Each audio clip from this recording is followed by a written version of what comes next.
আমাকে বলেন তো, কে প্রথম প্লেন আবিষ্কার করেছিল, অথবা কে প্রথম ফোন আবিষ্কার করেছিল? যারা জানেন তারা তো জানেনি, কিন্তু যারা জানেন না তারা অবশ্যই কিন্তু এখন গিয়ে গুগলে সার্চ করবেন। কিন্তু আপনি কি একটা জানেন যে গুগলে প্রতিদিন প্রায় 8.5 বিলিয়ন বার সার্চ করা হয়? এটা কিন্তু এমন হয়ে গেল না যে পৃথিবীর প্রত্যেকটা মানুষ প্রতিদিন কোনো না কোনো জিনিস নিয়ে গুগলে সার্চ করে। কিন্তু এর থেকে একটা ইন্টারেস্টিং ব্যাপার হচ্ছে যে গুগলের এই সকল সার্ভিসগুলো কিন্তু আমরা ফ্রি অফ কস্টে নিই। যেমন Google YouTube, Google search engine, গুগলের অন্যান্য যে সকল সার্ভিস আছে যেমন গুগল ম্যাপস, গুগল ডক্স, সবকিছু কিন্তু আমরা ফ্রিতে ইউজ করি। তো কিছু ফ্রিতে দেওয়ার পরও কিন্তু গুগলের মার্কেট শেয়ার $2 ট্রিলিয়ন থেকেও বেশি।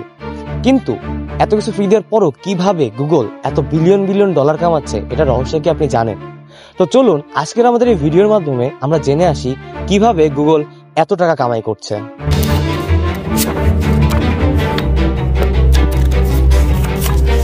আজকাল কিছু সার্চ করতে গেলেই সবাই বলবে গুগলে সার্চ করো, কিন্তু এই গুগলের আবিষ্কার হয়েছিল 1998 সালে একটা কলেজ প্রজেক্টের মাধ্যমে। গুগলের ফাউন্ডার ল্যারি পেজ এবং সার্গেই ব্রিন, এদের দুজনের স্বপ্ন ছিল মানুষের সামনে তথ্যগুলোকে অর্গানাইজ ভাবে রিপ্রেজেন্ট করা। এর জন্য তারা একটি সার্চ ইঞ্জিন বানিয়েছিল যার নাম ছিল গুগল, যার মাধ্যমে তারা তথ্যগুলোকে অর্গানাইজ ভাবে মানুষের সামনে অ্যাভেলেবেল করতো। What is our mission? Basically, we want to organize the world's information and make it universally accessible and useful. গুগলের যাত্রা শুরু হয়েছিল তাদের সার্চ ইঞ্জিন দিয়ে। প্রথমে সার্চ ইঞ্জিন দেখতে ছিল এমন, যেখানে কিনা মানুষজন খুবই সিম্পল জিনিস সার্চ করত। গুগল নামের কিন্তু কোনো অর্থ নেই। গুগল নামটা ইন্সপায়ার হয়েছে গুগল শব্দ থেকে। গুগল অর্থ একের পরে 100টা জিরো বসালে যে নাম্বারটা হবে সেটাকে গুগল বলা হয়। এই গুগলের দ্বারা গুগল এটা বোঝাতে চেয়েছে যে তাদের সার্চ ইঞ্জিনে কিছু সার্চ করলে কেউ সার্চ করা ছাড়া ফেরত যাবে না, বা তাদের রেজাল্টগুলো ইনফিনিটিতে হবে। গুগল সর্বপ্রথম 2000 সালে তাদের অ্যাডওয়ার্ড চালু করে, যেটা কিনা বর্তমান সময় গুগল অ্যাডসেন্স নামে পরিচিত। সেই সময় বিজনেসগুলো চাইলে গুগলকে টাকা দিতে পারত, যার ফলে গুগল তাদের সার্চ ইঞ্জিনের রেজাল্টে তাদের অ্যাডগুলো শো করত। এরপর 2004 সালে গুগল তাদের জিমেল ইন্ট্রোডিউস করে, 2005 সালে গুগল ম্যাপস, এবং 2006 সালে তারা ইউটিউবকে অ্যাকোয়ার করে নেয়। যারা জানেন না, ইউটিউব কিন্তু আগে একটা ইন্ডিপেন্ডেন্ট কোম্পানি ছিল। পরবর্তীতে গুগল এটাকে নিজেদের ভিতরে অন্তর্ভুক্ত করে নেয়।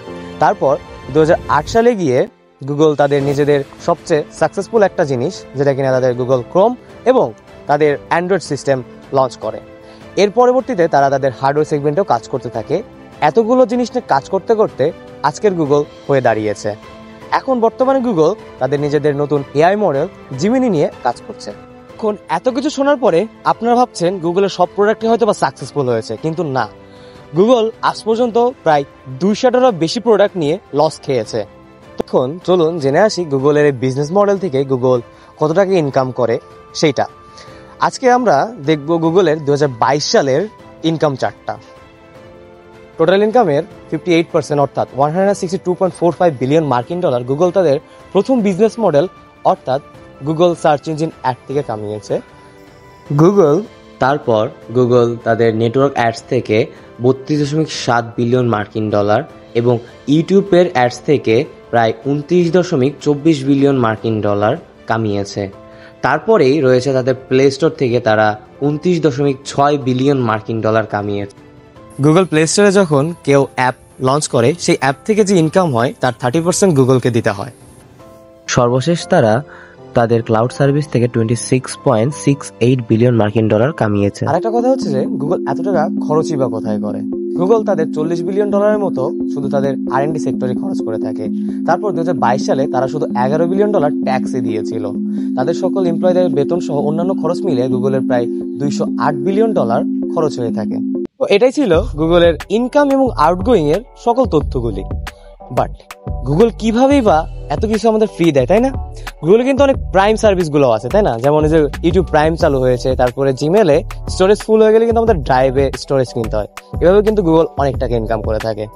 তো এত কিছু পরও গুগল কিন্তু আমাদেরকে অনেক কিছু ফ্রি দেয়। আমরা কিন্তু প্রতিদিনই গুগলের সন্নিকট হই, প্রতিদিনই আমরা ইউটিউবে দেখি, প্রতিদিন আমরা গুগল সার্চ করি।